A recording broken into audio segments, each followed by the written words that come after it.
a Sega CD? What are you waiting for, Nintendo to make one? You have seen the games, right? Wrong answer, man. Show 'em!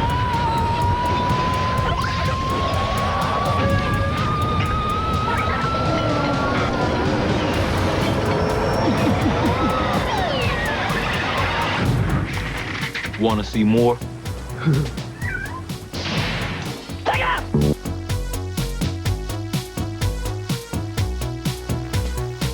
Hello and welcome to another wander through gaming history with ReplayRetro. I'm Matt, and on this week's show we see how a desperate Sega tried to hold off their rivals by boosting the power of their Mega Drive with the first of two major hardware add-ons. At the dawn of the 90s, Sega's Mega Drive or Genesis console had brought gamers properly into the fourth generation, long before Nintendo would be ready to do so, and their new 16-bit system quickly swept the TurboGrafx-16 from NEC to one side. In the West, Sega were now winning the war against their bitter rivals, and they were even managing to gain some grip in Japan against the mighty Nintendo Entertainment System. But time was not on their side, and the eagerly anticipated Super Nintendo loomed on the horizon like a dark cloud, threatening to undo all of Sega's hard work.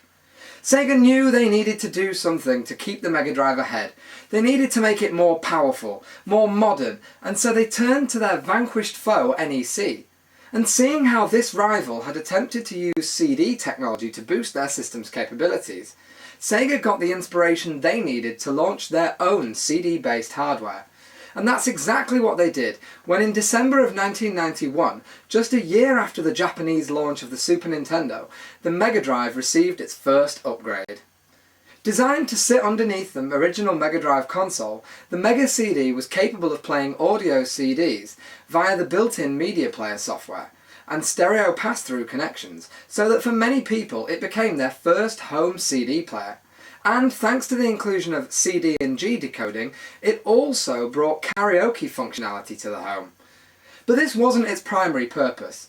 The console also featured a secondary Motorola CPU and more RAM, increasing the power of the Mega Drive system and allowing game progress to be saved directly to the console for what Sega hoped would be a stream of games utilising the combined power of the new hardware configuration, as well as the vastly increased storage space offered by the CD-ROM format.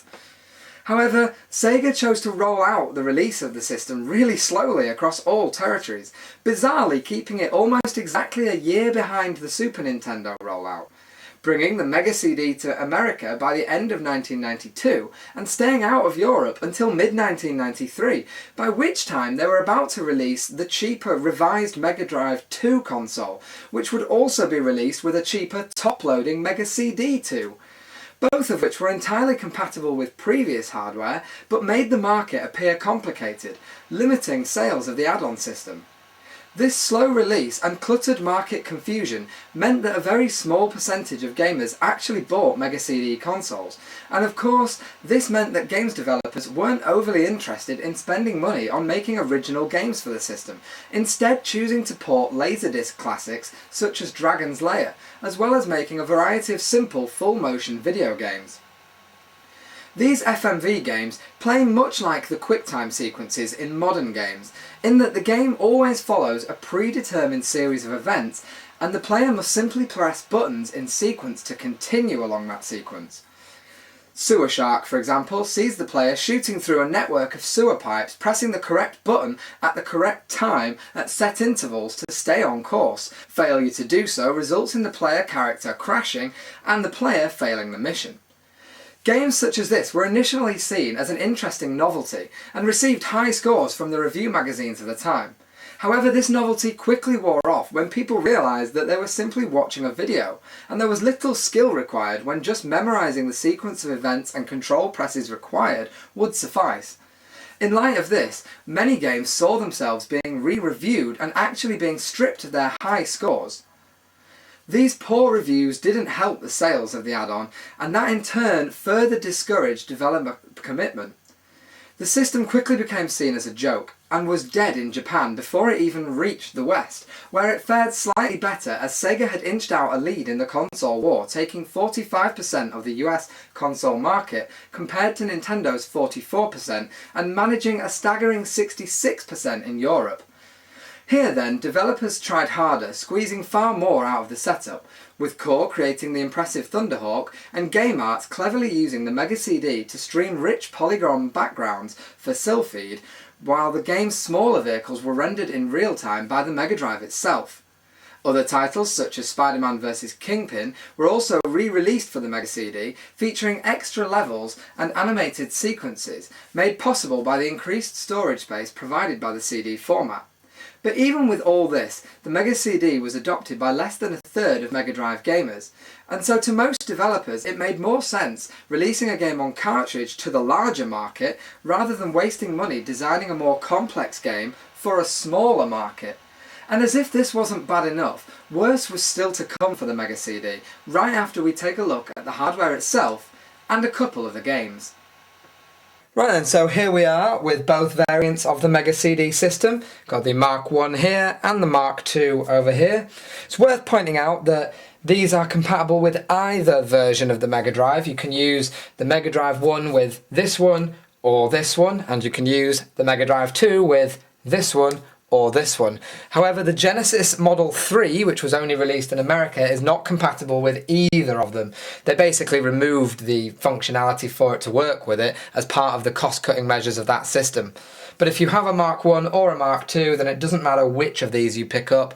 They're both pretty much the same machine and they will both work. However, if you are going to use this one with a Model 1, then try to make sure that the extension plate that comes with it is included. So, we will look at the Model 1 first. And the key difference here is that this one has a motorised front tray. So the tray is ejected electronically. And that's done by pressing the reset button on the Mega Drive console. You'll see there is no eject button on here. Nor is there a power button, because the power automatically switches on here when the Mega Drive attached to it switches on. This was part of Sega trying to streamline it and basically minimise your interaction with this unit. All you do have on the front panel, in absence of your eject or power buttons, is a ready light and an access light, and then this little key here that tells you what the console is trying to tell you based on what's flashing. On the top, you basically just have where your Mega Drive's going to sit and the connector there for it to do so. On the side, you don't really have anything other than this little lock here. Other side, nothing again. On the back, you have your stereo audio out ports so that you can attach this to your hi-fi or your home entertainment system. Remember, this for some people was their first CD player, in much the same way that the PlayStation 2 would become someone's first DVD player, for example. The mixing port is also to facilitate that integration with your home entertainment system. And then here you have your AC adapter port, because the Mega CD does require its own power supply. It does not draw a current from the Mega Drive console. With that in mind, you will obviously need 2 plug sockets to play a Mega CD and a third for the TV. So it's important to take that into consideration when setting one of these systems up. The adapters are also quite bulky, so they won't sit next to each other comfortably in a power strip. On the underneath then, you have the venting that you would expect, laser warnings and serial numbers, all the kind of usual stuff. Nothing too out of the ordinary there. To attach the Mark 1 Mega Drive to this, you simply take your console, right here, take off the expansion port cover on the side here, attach an anti-static metal plate which comes with the Mega CD itself. Don't worry if you haven't got one of these. I've never noticed any problems from not having it, but Sega do recommend you use it. So there you go, you should use it. Attach the metal plate to the bottom, and then with a little bit of luck, if you wiggle the console around and push it firmly onto the connector, it will sit very snugly on top of the Mega CD, nice and flush there. You can see that obviously the controllers come straight from the Mega Drive, so they are standard Mega Drive controllers. Over here with the Mark II system then, the only real key difference is that the tray is shorter because it's designed to fit with the Mega Drive Mark II. And it's a top loader, so you press this button here and the CD tray opens, as opposed to on here where of course the reset button opens the CD tray and the start button on the control pad closes it. Anyone watching in Spain and a few other European countries may only recognise this one, as I do not believe the Model 1 system was released in your country, but if I'm wrong, please let me know. On the back, you see the same ports that were on the Mark 1, so you have your power, your mixer, and your stereo cables. Nothing on the side, nothing on the other side. And on the front, the only light you have this time, as part of those cost-cutting measures again, is an access light. So that obviously flashes to let you know when the system is accessing the drive. And again, underneath, vents, warnings, serial numbers, you get the gist. Attaching the Mark II Mega Drive is very similar to attaching the Mark I Mega Drive. Simply take your console, take off the extension cover, attach your metal plate,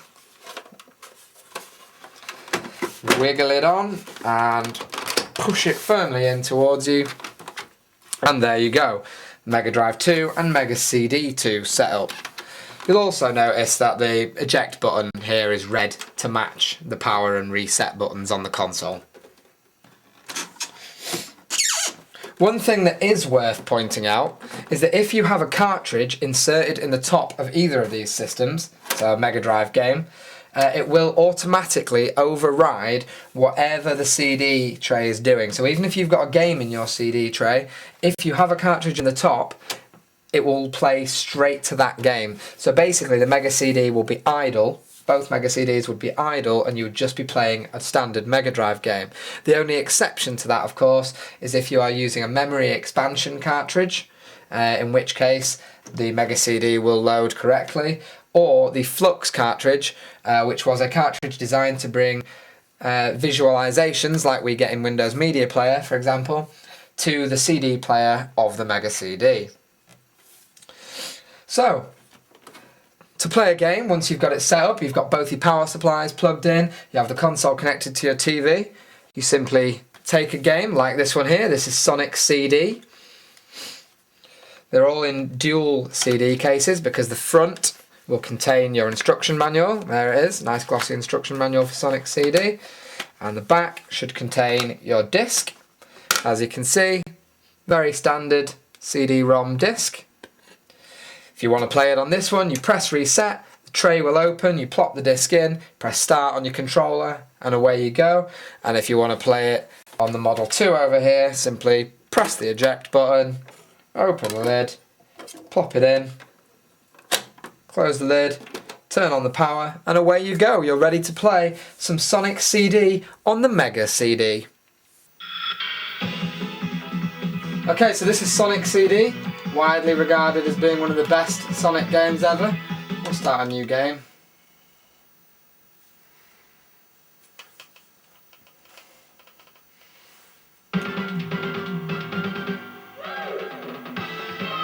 Obviously the soundtrack for Mega CD games is superior to those of Mega Drive games because the sound is streaming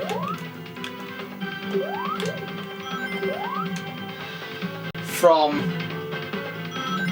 the actual Mega CD drive. See there, you get little 3D sections.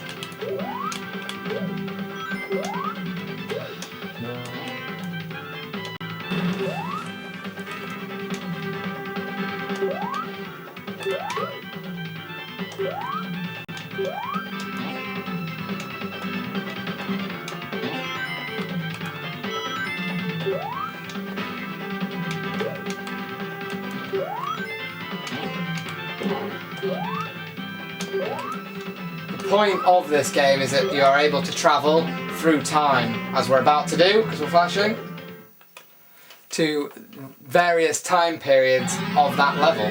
So we're now travelling back into the past.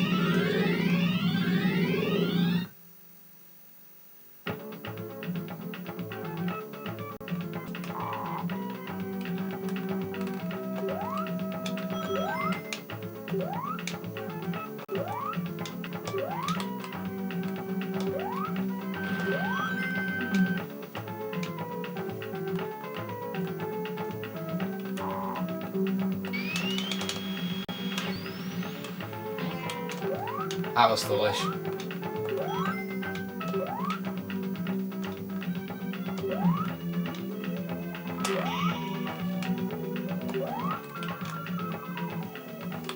All in all, it is your average Sonic game, but with a better soundtrack, some new cool 3D effects, and also a lot more gameplay.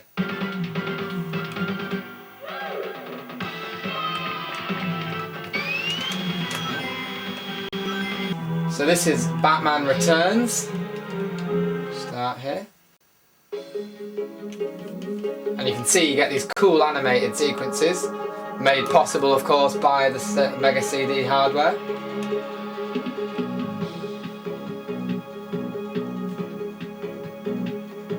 We can skip it though, I think.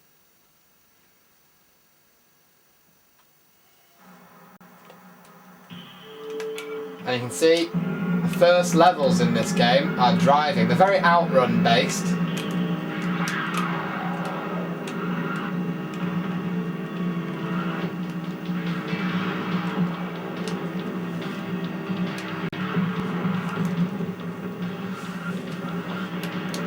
You do have weapons at your disposal. You have machine guns. Oh, and you also have missiles.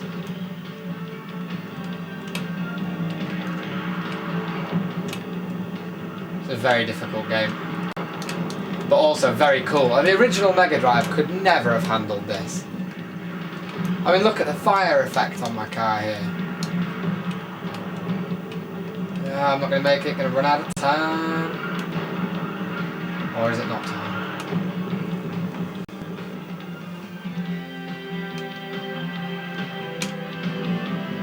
Why do I get the distinct feeling I'm not going to get past this level in this gameplay segment?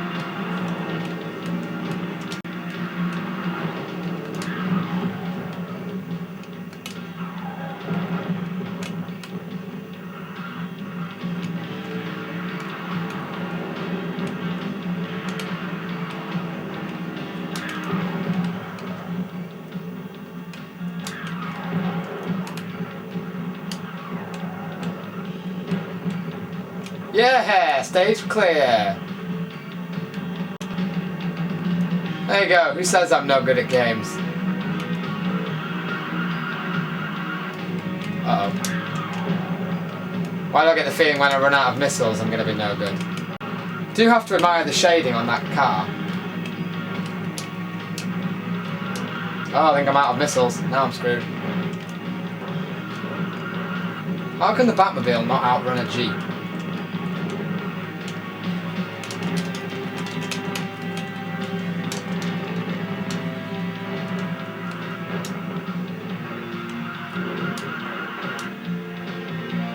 Trashed. So there you go, you get the idea. That is Batman Returns on the Mega CD.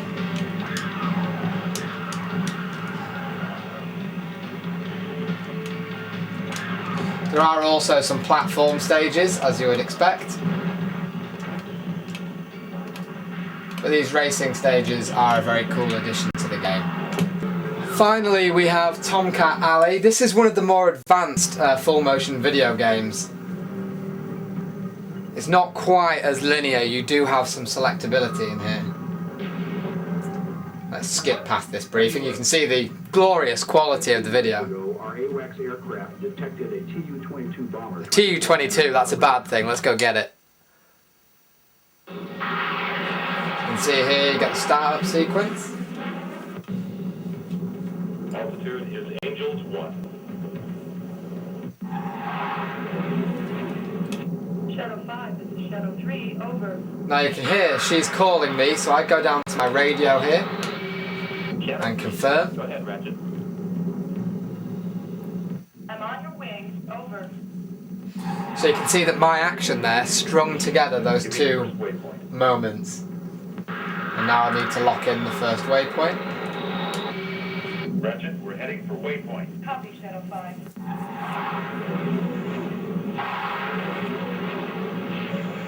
Shadow 5, I'm stinging inbound unidentified.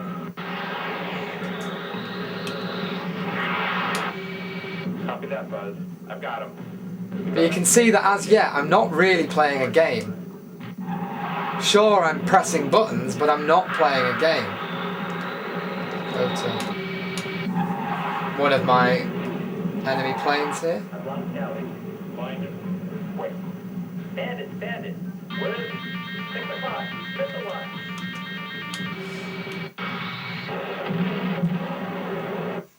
Now you see, what happened there was rather than deploying electronic countermeasures, which is what you do when a bandit has a missile lock, I changed a waypoint.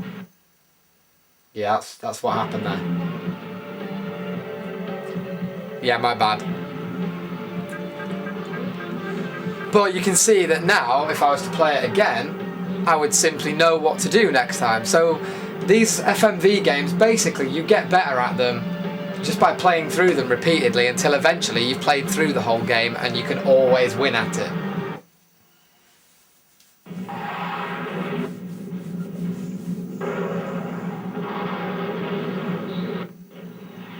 Looks like our bogey's cutting out. He's outside the funnel and I can't get Sally. Copy. And that is Tomcat Ally on the Mega CD. Stay on him, Dakota. Copy. Take the... The Mega CD had failed in Japan. It was struggling to get any real traction in the West, and to make matters worse, Nintendo were now switching partners from Sony to Philips to create their own CD-based expansion for the Super Nintendo. Meanwhile, Sony themselves announced that they would soon be entering the hardware market too, and Panasonic had launched the 3DO, while SNK were preparing to launch a cheaper CD-based version of their massively desirable Neo Geo hardware. Sega suddenly found themselves completely surrounded by competition and were once again desperate to push their hardware ahead, choosing to release several new hybrid Mega CD and Mega Drive combination consoles before deciding to abandon the Mega CD altogether and launch another totally separate hardware add-on in 1994 that we'll be taking a look at on next week's show. This lack of support from Sega was the final nail in the coffin for the Mega CD. And perhaps if Sega had stuck it out longer and tried to help push the expansion system rather than re-releasing it in various guises and then quickly dropping it, then maybe developers might have stuck around and helped keep Sega ahead of Nintendo. Sadly, we now know that this would become something of a theme for Sega, as they would also fail to show their future consoles any real support either, eventually costing them the support of both their fans and the game developers. That's it for this week's show. But if you've enjoyed it, then join me again next time when I'll be taking a look at what came next for Sega as they try to keep the Mega Drive going. And of course, you can keep in touch with me via Twitter for all the latest news on the show. I'll see you again next time on Replay Retro.